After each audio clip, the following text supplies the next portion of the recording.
The Bridgerland AM STEM Academy was put together with the help of a grant from the STEM Action Center of Utah. We were able to put the idea forth of changing the way technology is delivered, the way education is delivered in northern Utah.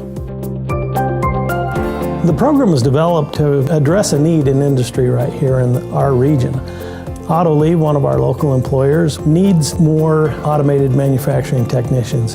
And so with the help of an advisory committee, we were able to put the program together, and with that funding that we were able to get, start this early morning program to help train and prepare more technicians that they can hire here in northern Utah.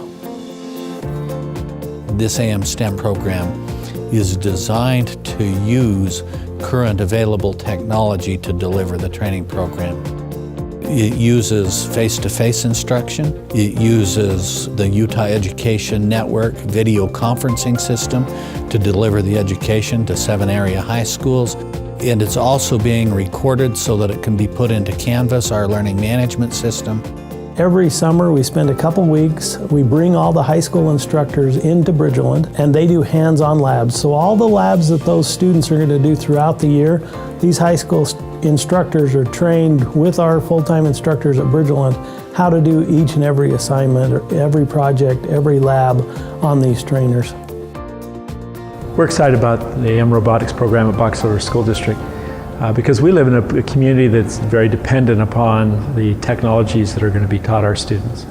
We think that Box Elder School District serves Box Elder County well when its students are prepared for industry in our county and want to stay in our county.